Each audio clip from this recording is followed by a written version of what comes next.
This one I haven't read, but I'm sure it's exciting. From the Cosmic Space Case Chronicles, Escapade Castle in the Sky. Castles Made of Sand by Jimi Hendrix. Great song. I invite anyone to listen to some fun with Jimi Hendrix. Yesterday we found out that marshal was a term for someone who takes care of the plants. Is that right? What a marshal was? A plant caretaker. It's another term. Another term for it. Yeah. And Jimi Hendrix Manager. And myself, manager, yes. We share that middle name, Marshall. That was fun. In the castles in the sky, there was a huge castle in the sky, a strange place to keep it, I suppose. For there it floated, seemingly in opposition and defiance of the laws of gravity. It was a home of several large dragons. They lorded over the castle, or ladied over it, I suppose, considering that they were female, exactly as you would imagine a dragon to look, just like those who might see in the Game of Thrones series. Only these would certainly take exception to someone clambering on their backs and attempting to fly them. They resided in the uppermost turrets, meaning outlook viewpoints. I would find myself with a considerably larger group than usual in the lower section of the castle.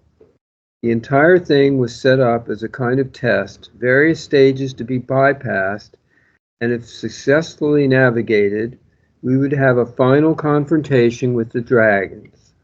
The first test was an ordeal of a kind, which involved fire and the avoiding of it. Pillars of fire would blast in our direction, and we established after a while that there was a sequence, and thus the fire could be predicted as to where it would strike. This formed then the nature of their first test, to survive the fire blasting until this particular part of the initial trial ended. What would then follow would be a collection of smaller lizard and dragon-like creatures that my group and I had to slay.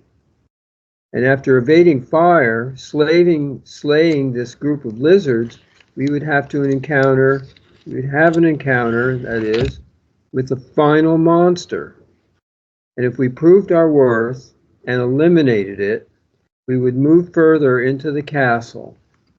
It had the feel of a computer game in this regard. When victory was secured, even a treasure chest would appear and the contents made available. Fire pillars had a sequence that I had a dim recollection of, as though I'd done this on some prior occasion. But alas, my memory failed me, and we had to proceed through trial and error. A few of our number were engulfed and burned to their deaths, as we made more errors than not. Oops. In our trial and error approach, very vivid too, a fate I wouldn't have wished bestowed on anyone. Curiously, one of our number had the ability to withstand fire, which certainly was a useful skill to have under the circumstances. But this ability would only activate at a certain point, and we were uncertain as to exactly when.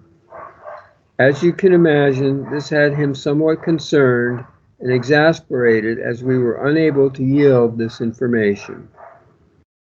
Out of our number, only one did I recognize, and this was a new friend named Kelsey, and she was orchestrating our strategy. Frustratingly, I never saw the culmination of this test, if indeed we were met with success or failure, as I would wake up. Now, Duane's view, shared briefly, was you're going about things in your own way.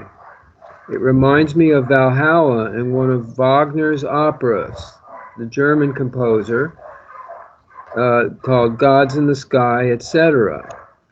situations in creation which are fun to help us wake up and recognize that other people are there, given the opportunity to see what they will do.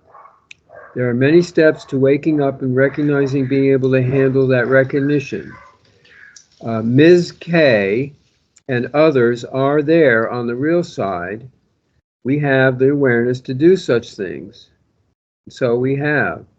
People today are looking for something more real and see the fallacy of so many things, but they don't know where to go and that why we're here, and that's part of the adventure too.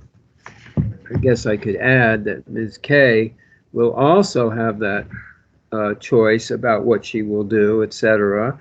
And this is continuous and ongoing.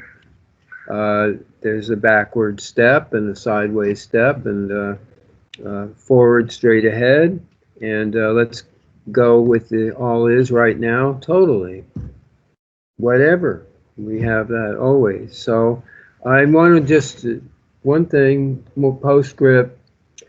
I read a headline about a man in Yellowstone who evidently tried to do something they call getting red hot at the geysers and the cauldron there. The what's the gas that comes up? In any case, so this person actually went in and it took him about half a day and he melted himself. So one of those things, you know, say, please don't try this at home. In other words, have some recognition of what you're might be doing, but recognize it for the great opportunity it is, and well, that's end of sentence for that. I could share briefly. I went over and went to the arborist named Ellie. I recorded him playing the piano, and I'll put that recording here. It's very nice. It's called Song with No Words, and it had 2 or 3 parts to it. But it reminded me of a song that a person named David Crosby had done called Song with No Words. Beautiful, like an a cappella vocal singing about 50 years ago. And that idea that we were sharing had something to do with this. Val sings The Sound of Silence sometimes when he's in the New You, and that's another kind of an aspect of something. When I started about 65, rather when the old, let's say the Ecce on Paul Twitchell time of book writing, there was the Sound of Music movie, which was about the German musical family escaping Germany just as the war was outbreaking. And the Sound of Silence was a song by Paul Simon and Garfunkel that was one of the most poignant that I had heard when I was growing up. Beautiful song. And the idea, again, was this thing about listening and the sound. And so that's, I think, related here with all of this. So I thought I'd say kudos to everybody. I'm just going to mention about a singer named Vashti Bunyan that I shared with you, because she had such a pure sounding voice, and she was in the 60s, 60 years ago, and sang songs like Just Another Diamond Day and things like that. She saw what the society and all that was about, and you know, becoming a singer in the popular culture, and that was not for her.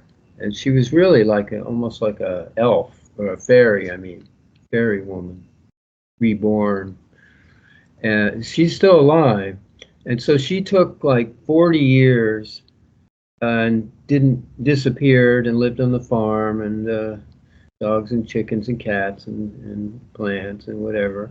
And now she came back about 20 years ago now, and did a little bit more. Got herself just came out, but she's being the same way.